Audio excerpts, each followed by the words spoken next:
ਹਾਂਜੀ ਦੋਸਤੋ, ਫਿਰ ਤੋਂ ਸਵਾਗਤ ਹੈ ਤੁਹਾਡਾ ਰਤਨ ਬੁੱਕ ਦੇ ਵਿੱਚ। ਅੱਜ ਆਪਾਂ ਪੜ੍ਹਾਂਗੇ ਗਿਆਨੀ ਸੋਹਣ ਸਿੰਘ ਸੀਤਲ ਜੀ ਦੀ ਲਿਖੀ ਹੋਈ ਕਿਤਾਬ ਮਹਾਰਾਣੀ ਜਿੰਦਾ ਦਾ ਭਾਗ ਤੀਜਾ। ਸਰਦਾਰ ਹਰੀ ਸਿੰਘ ਨਲਵੇ ਦੇ ਸਵਰਗਵਾਸ ਹੋਣ ਪਿੱਛੋਂ ਰਾਜ ਦਾ ਵਧੇਰੇ ਕੰਮ ਸ਼ੇਰੇ ਪੰਜਾਬ ਦੇ ਸਿਰ ਆ ਪਿਆ। ਕਿਸੇ ਦਿਨ ਇਸੇ ਵਿਹਾਰ ਵਿੱਚ ਰਾਤ ਅੱਧਿਓਂ ਵੀ ਢਲ ਜਾਂਦੀ। ਉਹ ਥਕੇਵੇਂ ਨਾਲ ਚੂਰ ਹੋ ਜਾਂਦੇ। ਡੋਗਰਿਆਂ ਤੋਂ ਸੁਚੇਤ ਰਹਿਣ ਵਾਸਤੇ ਸਹੀ ਰਾਏ ਦੇਣ ਵਾਲਾ ਉਹਨਾਂ ਕੋਲ ਕੋਈ ਸੱਚਾ ਸਲਾਹਕਾਰ ਨਹੀਂ ਸੀ ਰਿਹਾ। ਜਿੰਦਾ ਨੇ ਇਸ ਥੁੜ ਨੂੰ ਮਹਿਸੂਸ ਕੀਤਾ। ਉਹ ਆਪ ਰਾਜ ਭਾਗ ਦੇ ਕੰਮ ਵਿੱਚ ਦਿਲਚਸਪੀ ਲੈਣ ਲੱਗ ਪਈ। ਸ਼ੇਰੇ ਪੰਜਾਬ ਰਾਤ ਨੂੰ ਮਹਿਲਾਂ ਵਿੱਚ ਪਹੁੰਚਦੇ ਤਾਂ ਜਿੰਦਾ ਰਾਜ ਸੰਬੰਧੀ ਗੱਲਾਂ ਪੁੱਛਦੀ ਤੇ ਬੜੇ ਧਿਆਨ ਨਾਲ ਉਹਨਾਂ ਉੱਤੇ ਵਿਚਾਰ ਕਰਦੀ। ਕਈ ਵਾਰ ਉਹ ਨਰਮ ਜਿਹੀ ਬੋਲੀ ਵਿੱਚ ਆਪਣੀ ਰਾਏ ਦੱਸ ਦਿੰਦੀ। ਇਸ ਦੇ ਬਦਲੇ ਹੋਏ ਵਿਚਾਰ ਤੋਂ ਇੱਕ ਦਿਨ ਸ਼ੇਰੇ ਪੰਜਾਬ ਦੇ ਦਿਲ ਵਿੱਚ ਸ਼ੱਕ ਪੈ ਗਿਆ। ਕਿਤੇ ਮੈਂ ਸਦਾ ਕੌਰ ਵਾਂਗ ਮਹਾਰਾਣੀ ਜਿੰਦਾ ਦੇ ਅੰਦਰ ਵੀ ਰਾਜ ਭਾਗ ਦੀ ਭੁੱਖ ਤਾਂ ਨਹੀਂ ਪੈਦਾ ਹੋ ਗਈ। ਰਾਜ ਸੱਤਿਆ ਹਾਸਲ ਕਰਨ ਦੀ ਭੁੱਖ ਇਨਸਾਨ ਨੂੰ ਆਪਣਿਆਂ ਨਾਲੋਂ ਦੂਰ ਕਰ ਦਿੰਦੀ ਹੈ। ਉਹ ਸਾਰੀਆਂ ਸਾਂਝਾਂ ਵੱਲੋਂ ਬੇਮੁਖ ਹੋ ਜਾਂਦਾ ਹੈ। ਉਹਦੇ ਅੰਦਰ ਕਿਸੇ ਵਾਸਤੇ ਵੀ ਆਪਣੱਤ ਨਹੀਂ ਰਹਿ ਜਾਂਦੀ। ਇੱਕ ਰਾਜ ਸੱਤਿਆ ਹੀ ਉਹਦਾ ਧਰਮ ਬਣ ਜਾਂਦੀ ਹੈ। ਕੁਛ ਦਿਨ ਸ਼ੇਰੇ ਪੰਜਾਬ ਇਸ ਗੱਲ 'ਤੇ ਬੜੀ ਡੂੰਘੀ ਸੋਚ ਵਿਚਾਰ ਕਰਦੇ ਰਹੇ। ਇੱਕ ਦਿਨ ਜਿੰਦਾ ਦੇ ਦਿਲ ਦੀ ਹਾਥ ਲੈਣ ਵਾਸਤੇ ਸ਼ੇਰੇ ਪੰਜਾਬ ਨੇ ਕਿਹਾ, ਪ੍ਰਾਣ ਪਿਆਰੀ ਜੀਓ, ਤੁਸਾਂ ਜਹਾਂਗੀਰ ਤੇ ਨੂਰ ਜਹਾਂ ਦੀ ਕਹਾਣੀ ਪੜ੍ਹੀ ਹੋਵੇਗੀ। ਜੀ ਸਰਕਾਰ ਦੀ ਇੱਛਾ ਹੈ ਨੂਰ ਜਹਾਂ ਵਾਂਗ ਪੰਜਾਬ ਦਾ ਰਾਜ ਭਾਗ ਤੁਹਾਡੇ ਹੱਥ ਸੌਂਪ ਦਿੱਤਾ ਜਾਏ। ਸ਼ੇਰੇ ਪੰਜਾਬ ਦੀ ਤਿੱਖੀ ਨਜ਼ਰ ਉਸ ਵੇਲੇ ਜਿੰਦਾ ਦੇ ਚਿਹਰੇ ਨੂੰ ਪੜ੍ਹਨ ਦਾ ਯਤਨ ਕਰ ਰਹੀ ਸੀ।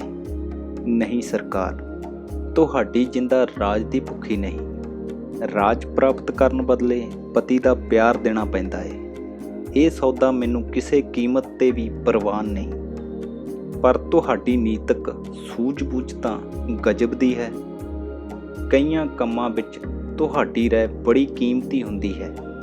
ਮਹਾਰਾਜ ਗ੍ਰਸਤ ਵਿੱਚ ਪਤੀ ਪਤਨੀ ਦਾ ਰਿਸ਼ਤਾ ਬਾਦਸ਼ਾਹ ਤੇ ਵਜ਼ੀਰ ਵਾਲਾ ਹੁੰਦਾ ਹੈ। ਵਜ਼ੀਰ ਦਾ ਧਰਮ ਹੈ ਬਾਦਸ਼ਾਹ ਨੂੰ ਆਪਣੀ ਨੇਕ ਸਲਾਹ ਦੇਵੇ ਤੇ ਉਸ ਤੋਂ ਪਿੱਛੋਂ ਮਾਲਕ ਦੇ ਹੁਕਮ ਸਾਹਮਣੇ ਸਿਰ ਝੁਕਾ ਦੇਵੇ।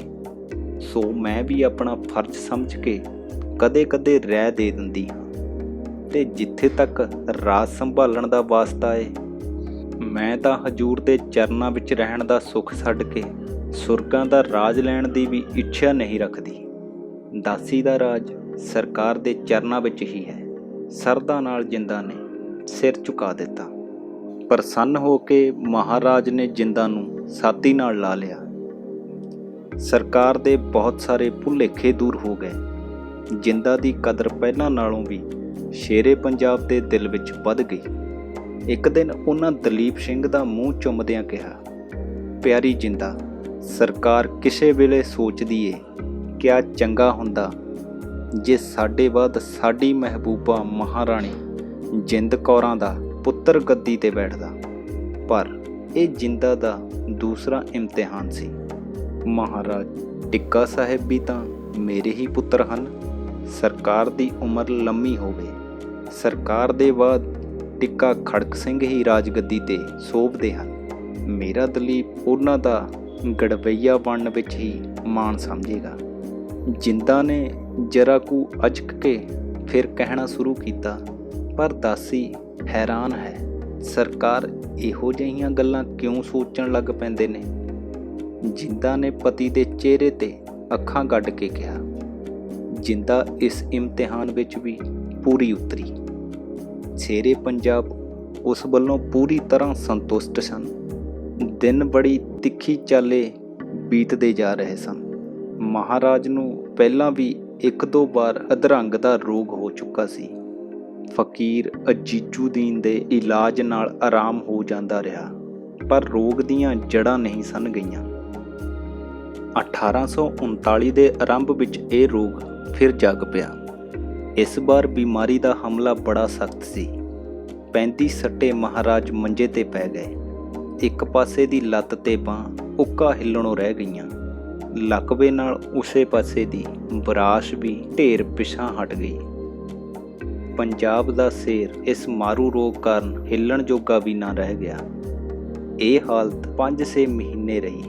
ਇਹਨਾਂ ਦਿਨਾਂ ਵਿੱਚ ਰਾਜ ਸੱਤਿਆ ਦੇ ਲਾਲਚੀਆਂ ਵੱਲੋਂ ਅਨੇਕਾਂ ਗੋਂਦਾਂ ਗੁੰਦੀਆਂ ਜਾ ਰਹੀਆਂ ਸਨ, ਪਰ ਮੰਜੇ ਤੇ ਪਏ ਸ਼ੇਰ ਦਾ ਵੀ ਇੰਨਾ ਧਰਮਾ ਸੀ ਕਿ ਡਰਦਾ ਕੋਈ ਸਿਰ ਉਠਾਉਣ ਦੀ ਹਿੰਮਤ ਨਹੀਂ ਸੀ ਕਰਦਾ। ਸਾਰੇ ਖਿਡਾਰੀ ਸਮੇਂ ਦੀ ਉਡੀਕ ਵਿੱਚ ਸਹਿ ਮਾਰੀ ਬੈਠੇ ਸਨ। ਕੁਛ ਰਾਣੀਆਂ ਵੀ ਉਹਨਾਂ ਗੋਂਦਾਂ ਵਿੱਚ ਸ਼ਾਮਲ ਸਨ, ਪਰ ਜਿੰਦਾ ਨੇ ਆਪਣੀਆਂ ਸਾਰੀਆਂ ਸ਼ਕਤੀਆਂ ਮਹਾਰਾਜ ਦੀ ਸੇਵਾ ਸੰਭਾਲ ਵਿੱਚ ਲਾਈਆਂ ਹੋਈਆਂ ਸਨ। ਉਹ ਲਗਾਤਾਰ ਕਈ ਦਿਨ ਤੇ ਰਾਤਾਂ ਮਹਾਰਾਜ ਦੇ ਮੰਜੇ ਦੀ ਪਾਹੀ ਫੜ ਕੇ ਬੈਠੀ ਰਹਿੰਦੀ। ਉਸ ਦੀ ਕਠਨ ਤਪੱਸਿਆ ਵੇਖ ਕੇ ਮਹਾਰਾਜ ਕਈ ਵਾਰ ਪੁੱਛਦੇ, ਮਹਾਰਾਣੀ ਜੀਓ, ਅਸਾਂ ਨਹੀਂ ਕਿ ਇਸ ਵਾਰ ਰੋਗ ਛੱਡ ਕੇ ਚਲਾ ਜਾਏ। ਤੁਸੀਂ ਆਪਣੇ ਵਾਸਤੇ ਜਾਂ ਆਪਣੇ ਪੁੱਤਰ ਵਾਸਤੇ ਕੁਝ ਮੰਗ ਲਵੋ। ਮਹਾਰਾਜ, ਇੱਕ ਸਰਕਾਰ ਦੀ ਜ਼ਿੰਦਗੀ ਤੋਂ ਬਿਨਾਂ ਹੋਰ ਕੁਝ ਨਹੀਂ ਚਾਹੀਦਾ। ਹਰ ਵੇਲੇ ਨਿਰੰਕਾਰ ਕੋਲੋਂ ਇਹ ਸੁੱਖ ਮੰਗਦੀ ਹਾਂ ਕਿ ਸਾਡੇ ਮਾਂ ਪੁੱਤਰਾਂ ਦੇ ਸਿਰ ਉੱਤੇ ਸਰਕਾਰ ਦਾ ਛਾਇਆ ਰਹੇ। ਕਹਿੰਦਿਆਂ ਕਹਿੰਦਿਆਂ ਜਿੰਦਾ ਦੀਆਂ ਅੱਖਾਂ ਵਿੱਚੋਂ ਹੰਝੂ ਆ ਜਾਂਦੇ। ਹਸ਼ਾ, ਜੇ ਸਮੇਂ ਨੇ ਮੋਹਲਤ ਦਿੱਤੀ ਤਾਂ ਸਰਕਾਰ ਤੁਹਾਡੀ ਇਸ ਸੇਵਾ ਭਗਤੀ ਦਾ ਮੁੱਲ ਪਾਵੇਗੀ। ਸ਼ੇਰੇ ਪੰਜਾਬ ਨੇ ਠੰਡਾ ਸਾਹ ਭਰ ਕੇ ਕਹਿਣਾ। ਪਰ ਅਫਸੋਸ, ਸਮੇਂ ਨੇ ਮੋਹਲਤ ਨਾ ਦਿੱਤੀ। ਰੋਗ ਦਿਨੋਂ ਦਿਨ ਵੱਧਦਾ ਗਿਆ। ਹਾਲਤ ਇੱਥੋਂ ਤੱਕ ਖਰਾਬ ਹੋ ਗਈ ਕਿ ਸਰੀਰ ਦਾ ਬਾਕੀ ਹਿੱਸਾ ਵੀ ਹਿੱਲਣੋਂ ਰਹਿ ਗਿਆ। ਜੀਭ ਹੁਣ ਤੱਕ ਸਾਥ ਦਿੰਦੀ ਆ ਰਹੀ ਸੀ। ਅੰਤ ਉਹਦੇ ਵਿੱਚ ਵੀ ਬਲ ਪੈਣ ਲੱਗ ਪਏ। ਅਖੀਰਲੇ ਕੁਛ ਦਿਨ ਮਹਾਰਾਜ ਦੀ ਗੱਲ ਦੀ ਸਮਝ ਪੈਣੋਂ ਵੀ ਹਟ ਗਈ। ਮਹਾਰਾਜ ਕੁਛ ਕਹਿਣਾ ਚਾਹੁੰਦੇ ਤੇ ਚਲਾਕ ਡੋਗਰਾ ਧਿਆਨ ਸਿੰਘ ਕੁਛ ਹੋਰ ਹੀ ਅਰਥ ਕੱਢਦਾ। ਡੋਗਰੇ ਵਜ਼ੀਰ ਦੀ ਤਾਕਤ ਇੰਨੀ ਵਧੀ ਹੋਈ ਸੀ ਕਿ ਸਹਿਜਾਦੇ ਵੀ ਉਹਦੇ ਸਾਹਮਣੇ ਕੁਛ ਨਾ ਕਰ ਸਕਦੇ। ਜਿੰਦਾ ਇਹ ਸਭ ਕੁਝ ਵੇਖਦੀ ਸਮਝਦੀ, ਪਰ ਆਪਣੇ ਗਮ ਵਿੱਚ ਡੁੱਬੀ ਉਹ ਕੁਛ ਨਾ ਕਰ ਸਕਦੀ। ਉਹ ਆਪਣੇ ਪਤੀ ਨੂੰ ਸਾਰੇ ਦਿਲ ਨਾਲ ਪਿਆਰ ਕਰਦੀ ਸੀ। ਉਸ ਦੇ ਅਨੋਖੇ ਪਿਆਰ ਨੇ ਪਤੀ ਪਤਨੀ ਦੀ ਉਮਰ ਦੀਆਂ ਬਿੱਥਾਂ ਵੀ ਮਿਟਾ ਦਿੱਤੀਆਂ ਸਨ। ਜਿੰਦਾ ਆਪਣਾ ਆਪ ਉੱਕਾ ਭੁਲਾ ਚੁੱਕੀ ਸੀ। ਰਾਜਾ ਧਿਆਨ ਸਿੰਘ ਨਹੀਂ ਸੀ ਚਾਹੁੰਦਾ ਕਿ ਅੰਤਲੇ ਸਮੇਂ ਉਸ ਤੋਂ ਬਿਨਾਂ ਹੋਰ ਕੋਈ ਮਹਾਰਾਜ ਦੇ ਕੋਲ ਰਹੇ। 4 ਦਿਨ ਪਹਿਲਾਂ ਉਹਨੇ ਜ਼ਬਰਦਸਤੀ ਜਿੰਦਾ ਨੂੰ ਵੀ ਉੱਥੋਂ ਹਟਾ ਦਿੱਤਾ। ਇਸ ਨਿਰਾਦਰ ਦਾ ਜਿੰਦਾ ਨੂੰ ਬਹੁਤ ਦੁੱਖ ਹੋਇਆ। ਉਹ ਬਥੇਰਾ ਰੋਈ ਕੁਰਲਾਈ, ਪਰ ਕੀ ਬਣਦਾ ਸੀ। ਅਖੀਰ ਅੰਤ ਦਾ ਦਿਨ ਆ ਗਿਆ।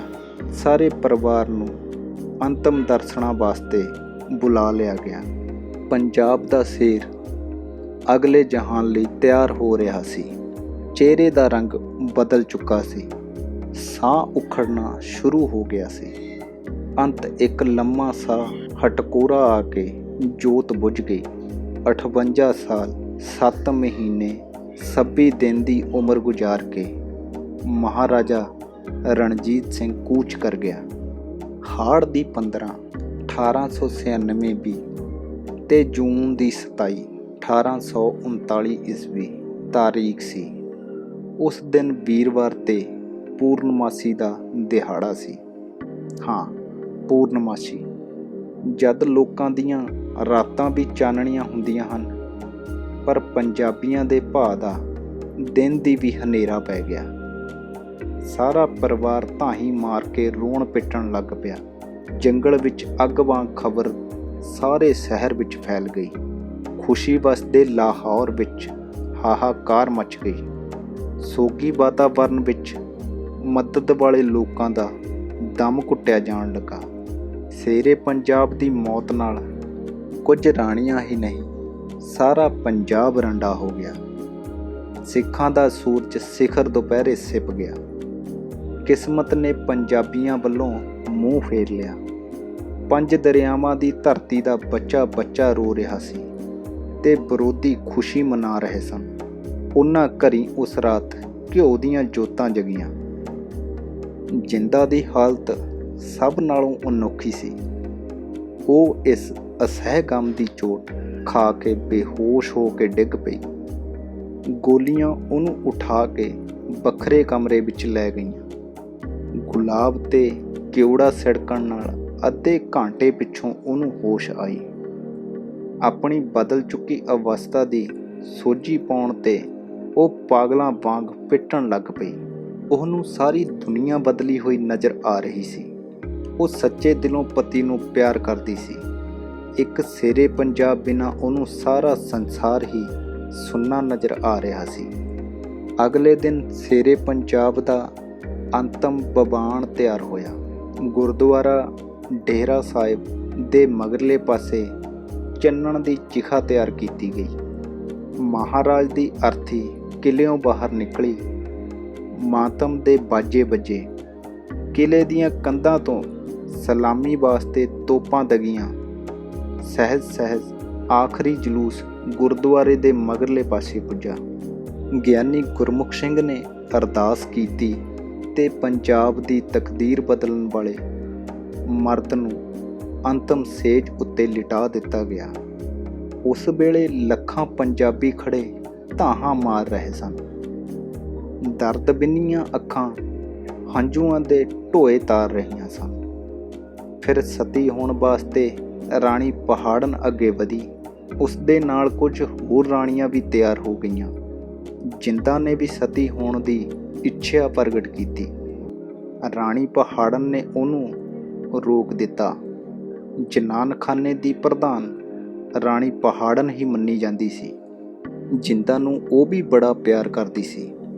ਉਹਨੇ ਜਿੰਦਾ ਦਾ ਸਿਰ ਛਾਤੀ ਨਾਲ ਘੁੱਟ ਕੇ ਕਿਹਾ, ਜਿੰਦਾ, ਮੈਂ ਤੇਰੇ ਮਨ ਦੀ ਅਵਸਥਾ ਸਮਝਦੀ ਹਾਂ। ਮਹਾਰਾਜ ਤੈਨੂੰ ਸਭ ਤੋਂ ਵਧੇਰੇ ਪਿਆਰ ਕਰਦੇ ਸਨ। ਤੂੰ ਵੀ ਆਪਣੇ ਪਿਆਰ ਦਾ ਸਬੂਤ ਦੇਣ ਵਾਸਤੇ ਸਤੀ ਹੋਣ ਲਈ ਤਿਆਰ ਹੈ। ਸਤੀ ਹੋਣ ਵਾਲੀਆਂ ਦਾ ਇੱਕ ਪਾਸੇ ਦੁਨੀਆ ਵਿੱਚ ਜਸ ਹੋਵੇਗਾ, ਦੂਜੇ ਪਾਸੇ ਉਹ ਰੰਡੇਪੇ ਦੇ ਦੁੱਖ ਸਹਿਣੋਂ ਬਚ ਜਾਣਗੀਆਂ। ਤੈਨੂੰ ਵੀ ਇਸੇ ਹੱਕ ਤੋਂ ਰੋਕਿਆ ਨਹੀਂ ਜਾ ਸਕਦਾ। ਪਰ ਤੂੰ ਆਪਣੇ ਦਲੀਪ ਬਾਰੇ ਵੀ ਕੁਝ ਸੋਚਿਆ ਈ? ਉਹਦਾ ਪਿੱਛੋਂ ਕੌਣ ਬਣੇਗਾ? ਉਹ ਅਜੇ 10 ਮਹੀਨਿਆਂ ਦਾ ਵੀ ਨਹੀਂ ਹੋਇਆ। ਨਹੀਂ ਜਿੰਦਾ, ਮੈਂ ਤੈਨੂੰ ਸਤੀ ਨਹੀਂ ਹੋਣ ਦਿਆਂਗੀ। ਤੈਨੂੰ ਆਪਣੇ ਦਲੀਪ ਬਦਲੇ ਜਿਉਣਾ ਪਵੇਗਾ। ਪਤੀ ਨਾਲ ਸਤੀ ਹੋਣ ਨਾਲੋਂ ਪਤੀ ਦੀ ਨਿਸ਼ਾਨੀ ਦੀ ਪਾਲਣਾ ਕਰਨੀ ਵਧੇਰੇ ਸ਼ੁਭ ਹੈ। ਤੇ ਗੋਲੀ ਕੋਲੋਂ ਦਲੀਪ ਨੂੰ ਫੜ ਕੇ ਉਹਨੇ ਜਿੰਦਾ ਦੇ ਕੁੱਸੜ ਦੇ ਦਿੱਤਾ। ਬਾਲਕ ਦਲੀਪ ਨੂੰ ਛਾਤੀ ਨਾਲ ਘੁੱਟ ਕੇ ਜਿੰਦਾ ਭੁੱਬੀ ਭੁੱਬੀ ਰੋ ਪਈ। ਉਸ ਨੂੰ ਆਖਰੀ ਵਾਰ ਪਿਆਰ ਦੇ ਕੇ ਰਾਣੀ ਪਹਾੜਨ ਚਿਖਾ ਤੇ ਜਾ ਬੈਠੀ। ਉਹਦੇ ਨਾਲ 10 ਰਾਣੀਆਂ ਹੋਰ ਮਹਾਰਾਜੇ ਦੀ ਅਰਥੀ ਦੇ ਦੁਆਲੇ ਚਿਖਾ ਮੱਲੀ ਬੈਠੀਆਂ। ਇਹ ਸਮਾਂ ਜਿੰਦਾ ਵਾਸਤੇ ਸਭ ਤੋਂ ਔਖਾ ਸੀ। ਜਿਸ ਨੂੰ ਮਹਾਰਾਜ ਸਭ ਤੋਂ ਵੱਧ ਪਿਆਰ ਕਰਦੇ ਸਨ, ਜਿਸ ਨੂੰ ਸਦਾ ਪ੍ਰਾਣ ਪਿਆਰੀ ਕਹਿ ਕੇ ਬੁਲਾਉਂਦੇ ਸਨ, ਜਿਸ ਨੂੰ ਪ੍ਰਾਪਤ ਕਰਕੇ ਸਰਕਾਰ ਸਾਰੀ ਦੁਨੀਆ ਦੇ ਹੁਸਨ ਨੂੰ ਭੁੱਲ ਗਏ ਸਨ, ਜਿਸ ਦੇ ਬਿਨਾਂ ਹਜੂਰ ਇੱਕ ਪਲ ਵੀ ਨਹੀਂ ਸਨ ਰਹਿ ਸਕਦੇ, ਕਿ ਉਹ ਜਿੰਦਾ ਸਹਾਰ ਲਵੇਗੀ ਕਿ ਬਾਕੀ ਰਾਣੀਆਂ ਸਵਾਮੀ ਨਾਲ ਸਤੀ ਹੋ ਜਾਣ ਤੇ ਜਿੰਦਾ ਰੰਡੇਪੇ ਦੇ ਦੁੱਖ ਸਹਿਣ ਵਾਸਤੇ ਰਹਿ ਜਾਵੇ। ਉਹਦੀ ਛਾਤੀ ਪਾੜ ਕੇ ਦਿਲ ਬਾਹਰ ਨੂੰ ਆ ਰਿਹਾ ਸੀ। ਉਹ ਪਾਗਲਾਂ ਵਾਂਗ ਭੁੱਬੀ ਭੁੱਬੀ ਰੋ ਰਹੀ ਸੀ। ਉਹ ਮੱਲੋ ਮੱਲੀ ਚਿਖਾ ਵਿੱਚ ਛਾਲ ਮਾਰਨ ਵਾਸਤੇ ਸੋਚਦੀ, ਪਰ ਗੋਦੀ ਵਿੱਚ ਮੁਸਕਰਾ ਰਿਹਾ ਦਲੀਪ ਉਹਦਾ ਰਾਹ ਰੋਕ ਲੈਂਦਾ। ਉਸ ਵੇਲੇ ਉਹਦਾ ਦਿਲ ਮੌਤ ਅਤੇ ਜ਼ਿੰਦਗੀ ਦੇ ਘੋਲ ਦਾ ਅਖਾੜਾ ਬਣਿਆ ਹੋਇਆ ਸੀ। ਉਹ ਮਰਨਾ ਚਾਹੁੰਦੀ ਸੀ, ਪਰ ਦਲੀਪ ਦੇ ਮੋਹ ਦੀਆਂ ਜੰਜੀਰਾਂ ਉਹਦੀ ਪੇਸ਼ ਨਹੀਂ ਸਨ ਜਾਣ ਦਿੰਦੀਆਂ। ਕਿਸੇ ਨੇ ਠੀਕ ਕਿਹਾ ਹੈ, ਹਜ਼ਾरों मुश्किलों में एक मुश्किल सख्त ये भी है, तमन्ना मौत की है और मर जाना नहीं आता। ਜਿੰਦਾ ਨੇ ਲੰਮਾ ਸਾਰਾ ਹੌਂਕਾ ਲਿਆ ਤੇ ਪੁੱਤਰ ਨੂੰ ਹਿੱਕ ਨਾਲ ਘੁੱਟ ਕੇ ਕਿਹਾ, ਮੇਰੇ ਦਲੀਪ, ਮੈਂ ਤੇਰੇ ਬਦਲੇ ਜੀਵਾਂਗੀ। ਤੇਰੀਆਂ ਖੁਸ਼ੀਆਂ ਬਦਲੇ ਮੈਂ ਰੰਡੇਪੇ ਦੇ ਸਾਰੇ ਦੁੱਖ ਝੱਲ ਲਵਾਂਗੀ। ਸਮਾਂ ਹੋ ਗਿਆ। ਟਿੱਕਾ ਖੜਕ ਸਿੰਘ ਨੇ ਚਿਖਾ ਨੂੰ ਲਾਂਬੂ ਲਾਇਆ। ਅੱਗ ਦੇ ਭਾਂਬੜ ਇੱਕੋ ਵਾਰ ਭੜਕ ਉੱਠੇ। ਉਸ ਤੋਂ ਕਈ ਗੁਣਾ ਵਧੇਰੇ ਅੱਗ ਪੰਜਾਬੀਆਂ ਦੇ ਦਿਲਾਂ ਵਿੱਚ ਬਲ ਉੱਠੀ। 11 ਰਾਣੀਆਂ ਮਹਾਰਾਜੇ ਦੇ ਨਾਲ ਸਤੀ ਹੋਈਆਂ। ਇੱਕ ਕਬੂਤਰਾਂ ਦਾ ਜੋੜਾ ਵੀ ਮੱਚਦੀ ਚਿਖਾ ਵਿੱਚ ਡਿੱਗ ਕੇ ਸਤੀ ਹੋ ਗਿਆ। ਉਹਦੇ ਨਾਲ ਹੀ ਪੰਜਾਬ ਦਾ ਰਾਜ ਭਾਗ ਵੀ ਸੜ ਕੇ ਸੁਆਹ ਹੋ ਗਿਆ। ਧੰਨਵਾਦ ਦੋਸਤੋ, ਮਿਲਦੇ ਹਾਂ ਅਗਲੀ ਵੀਡੀਓ ਦੇ ਵਿੱਚ ਅਗਲੇ ਭਾਗ ਨਾਲ। ਤੋਂ ਜਦ ਤੱਕ ਚੈਨਲ ਨੂੰ ਸਬਸਕ੍ਰਾਈਬ ਕਰ ਲਵੋ ਤੇ ਬੈਲ ਆਈਕਨ ਦਾ ਬਟਨ ਵੀ ਦਬਾ ਲਵੋ। ਧੰਨਵਾਦ।